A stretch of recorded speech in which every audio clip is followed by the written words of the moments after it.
कैसी बातें कर रहे हैं आप? कल तो आप मेरे भरोसे गांव का हुलिया बदलने, अपने बच्चों को पढ़ाने और तरक्की उन्नति की बात कर रहे थे, तो आज क्या हो गया आपको? ये फिर तुम लोगों को बहकाएगी। ये चुड़ैल गांव में आ चुकी है। ऐसे ही ये तुम्हारे घर के बच्चों को भी ले जाएगी। गांव वाले राधा को गांव से बाहर निकाल देते हैं। उसके माँ बाप रोते रहते हैं, लेकिन गांव वाले नहीं मानते। मैं भी अपनी बहन के साथ गांव के बाहर रहूंगा, लेकिन वो पढ़ाई नहीं छोड़ेगी। वहीं सरपंच के घर पर सलाहकार कहता है, देखा, सांप भी मर गया और लाठी भी नहीं टूटी। लेकिन अगले ही दिन सरपंच के घर के बाहर भी वही शब्द लिखे होते हैं। और फिर सरपंच की बीवी कहती है, हमारी बेटी को किसी ने अगवा कर लिया है। तभी राधा का भाई वहां आ जाता है। अरे गांव वालों, मैंने सरपंच जी की बेटी को देखा था। वो चुड़ैल उसे उठाकर ले जा रही थी। अरे क्या मजाक कर रहे हो?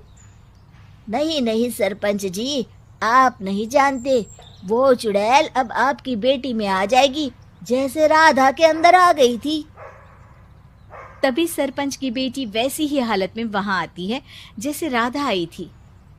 पापा, पता नहीं कैसे मैं गायब हो गई थी। चुड़ैल, इसके अंदर भी चुड़ैल का साया है, मारो इसे। अरे नहीं नहीं, इसे भी राधा के पास गांव के बाहर ही भेज दो। अरे चुप रहो, मेरी बेटी कहीं नहीं जाएगी और चुड़ैल वुड़ैल कुछ नहीं होता है।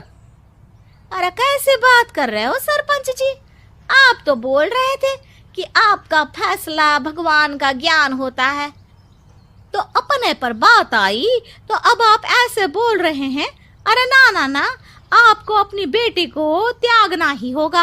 अरे बुलाओ बाबा को। राधा का भाई बाबा को ले आता है, जिसे अब गांव वालों के डर के कारण सच बोलना पड़ता है। मैं कोई बाबा नहीं हूँ, मैं तो मोची था। ये सलाहकार महोदय ने मुझे कहा था एक्टिंग करने को। अब वो मुझे पैसे देने वाले हैं। अब मुझे माफ कर दो। गलती हो गई, मुझे माफ कर दो। तभी वहां राधा आ जाती है। देखा सरपंच जी, जब गांव के बच्चे साक्षर होंगे तो आप जैसे लोगों की चालाकी नहीं चलेगी।